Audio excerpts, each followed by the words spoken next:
Assalamualaikum warahmatullahi wabarakatuh. Perkenalkan, nama Ibu Vivin Aprima, Ibu ngajar fikih kelas 11. Anak-anakku semuanya, hari ini kita akan membahas masalah hudud dan hikmahnya. Ada yang sudah mengetahui apa itu hudud? Baiklah, Ibu akan menjelaskan tentang pengertian hudud terlebih dahulu. Hudud adalah bentuk jamak dari kata had yang artinya sesuatu yang membatasi dua benda. Secara bahasa, hudud artinya pencegahan. Sedangkan menurut istilah, hudud itu adalah hukuman-hukuman kejahatan yang telah ditetapkan oleh syara untuk mencegah terjerumusnya seseorang kepada kejahatan yang sama. Selanjutnya kita akan membahas jenis-jenis hudud. Sebenarnya jenis-jenis hudud ini ada banyak anak-anakku, tetapi hari ini Ibu membahas 4 saja. Apa saja yang termasuk jenis-jenis hudud? Yang pertama yaitu zina. Yang kedua yaitu minuman keras. Yang ketiga yaitu mencuri. Yang keempat yaitu penyamun, perampok, dan perompak. Oke, Ibu akan membahas yang pertama dulu. Yang pertama yaitu zina. Zina ini seperti kita ketahui adalah hubungan terlarang antara pria dan wanita yang tidak memiliki ikatan pernikahan yang sah menurut agama. Islam mengharamkan zina dan dijelaskan dalam surat Al-Isra ayat 32, yang artinya, dan janganlah kamu mendekati zina. Zina itu sungguh suatu perbuatan keji dan suatu jalan yang buruk. Al-Isra ayat 32. Anak-anakku, zina ini dibagi menjadi 2 macam. Ada zina muhson dan zina ghairu muhson. Apa bedanya zina 2 ini? Oke, kita yang pertama dulu bahas zina muhson. Zina muhson ini adalah zina yang dilakukan oleh orang yang sudah pernah menikah. Hukumannya apa? Hukuman bagi pelaku zina muhson ini adalah dirajam atau dilempari batu hingga meninggal. Apa bedanya dengan zina ghairu muhson? Nah, kalau zina ghairu muhson adalah sebaliknya. Zina yang dilakukan oleh orang yang belum pernah menikah. Hukuman bagi pelaku zina ghairu muhson ini adalah dijilid atau dicambuk sebanyak berapa kali? 100 kali. Atau bisa diasingkan ke kampung lain selama berapa tahun? 1 tahun.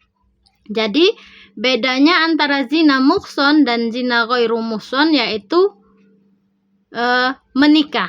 Kalau zina muhson, Ibu ulangi lagi, yaitu yang melakukan zina yang sudah pernah menikah. Sedangkan ghairu muhson yang belum pernah menikah.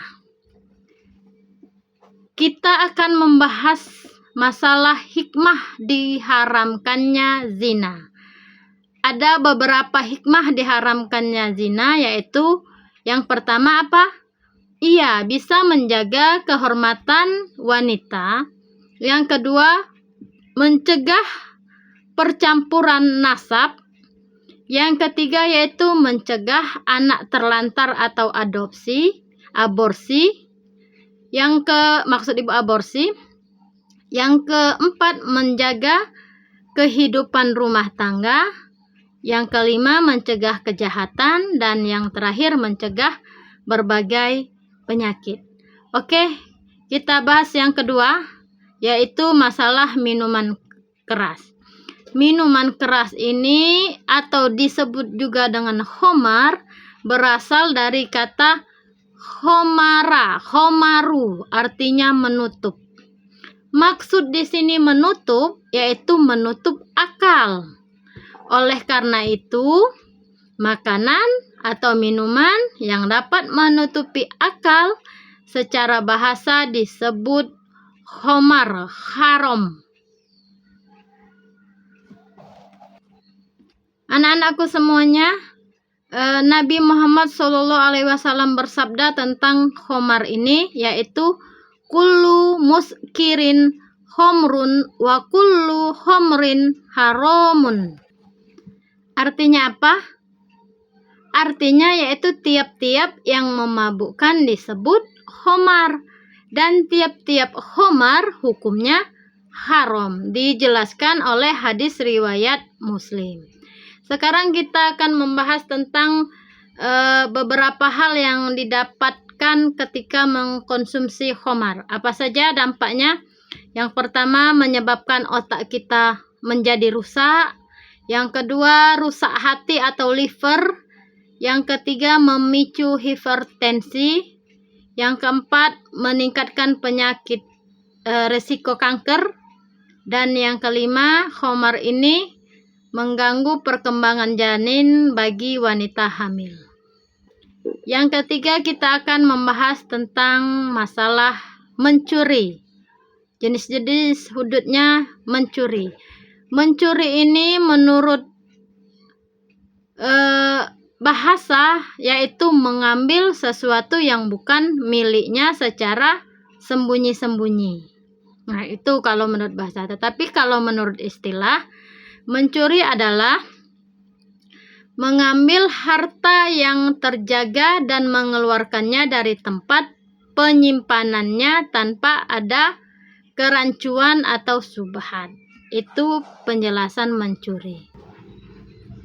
Yang terakhir kita akan membahas yaitu tentang penyamun, perampok, dan perompak. Ada yang tahu tiga ini?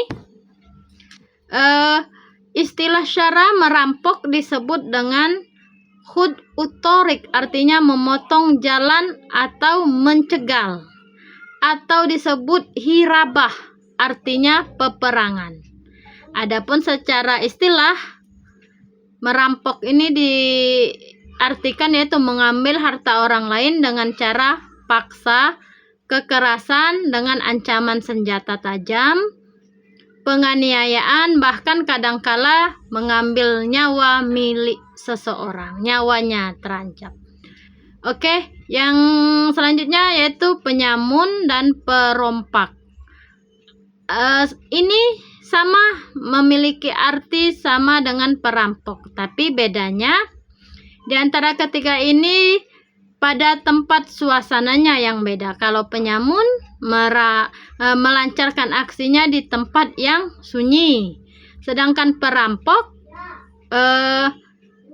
melaksanakan aksinya di tempat yang ramai. Atau perompak itu melakukan aksinya di mana? Di laut. Baiklah anak-anakku, mudah-mudahan penjelasan Ibu mudah kalian pahami dan mengerti. Ibu akhiri dengan wabillahi taufik wal hidayah. Wassalamualaikum warahmatullahi wabarakatuh. Sampai ketemu minggu depan.